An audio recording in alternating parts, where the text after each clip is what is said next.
राजकीय महाविद्यालय मावली जिला उदयपुर के समस्त द्वितीय वर्ष कला के छात्र छात्राएं हिंदी साहित्य प्रथम प्रश्न पत्र में परीक्षा की दृष्टि से पद की व्याख्या कैसे की जाए इसके संबंध में मैं आज बताने जा रहा हूँ।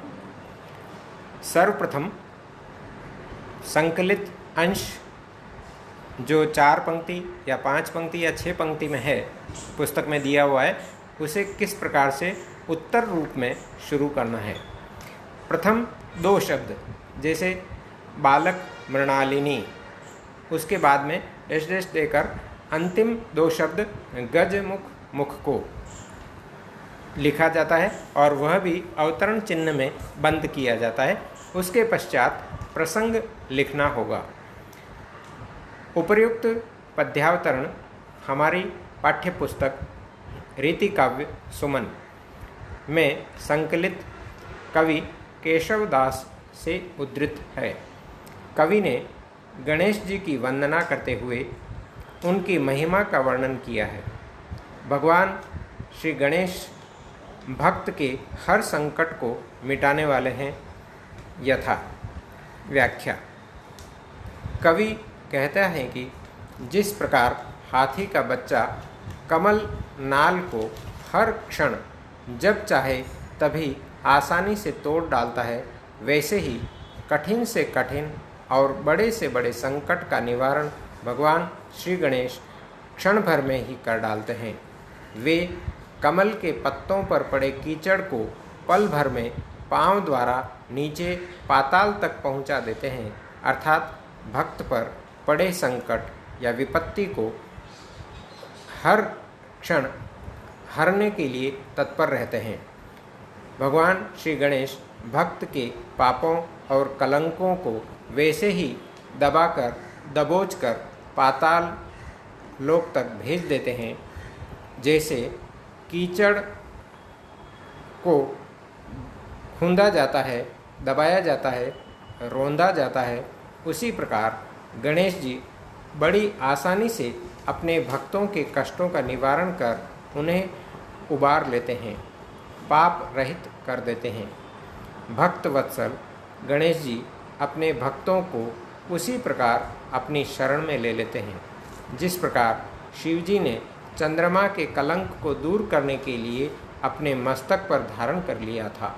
गणेश जी परम दयालु हैं, तभी तो शरणागत के कष्टों का निवारण करके उनके समस्त बंधनों को दूर कर शांति प्रदान करते हैं। उनकी इसी दयालुता के कारण अर्थात दुख निवारक, भक्तों के रक्षक होने के कारण ही दसों दिशाओं में लोग भगवान श्री गणेश के मुख की ओर खड़े होकर प्रार्थना करते हैं। सारांश रूप में यह कहा जा सकता है कि भगवान श्री गणेश भक्तवत्सल और कृपानिधान हैं। ब्रह्मा, विष्णु और महेश भी, ये तीनों देवता उनके कृपाभिलाषी बने रहते हैं। विशेष, भगवान गणेश भक्तवत्सल और शक्ति से परिपूर्ण हैं। 2.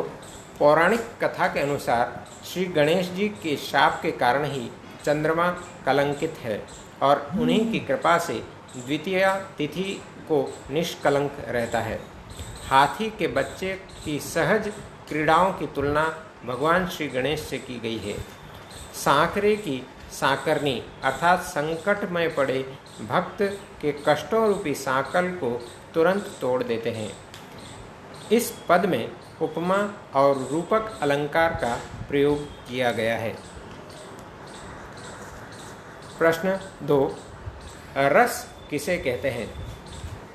उत्तर, भारतीय काव्यशास्त्र में आचार्य भरत मुनि द्वारा प्रतिपादित सिद्धांत रस सिद्धांत उनकी सबसे बड़ी उपलब्धि मानी जाती है। इन्होंने अपने ग्रंथ नाट्य शास्त्र में रस सिद्धांत का प्रतिपादन किया है, जिसके द्वारा रस की प्रथम प्रतिष्ठा हुई। लोक विश्रुत रस का सूत्र इस प्रकार है: विभावानुभाव व्यभिचारी संयोगात दृश्य निष्पत्ति, अर्थात विभाव, अनुभाव और व्यभिचारी भावों के संयोग से रस की निष्पत्ति होती है। रस सिद्धांत भारतीय वाङ्मय एवं भारतीय समीक्षा शास्त्र में अभूतपूर्व उपलब्धि मानी गई है। रस सिद्धांत काव्य के मूल तत्व की व्याख्या प्रस्तुत करता है। काव्य के मूल प्रयोजन के प्रश्न का समाधान भी इसी से होता है। धन्यवाद।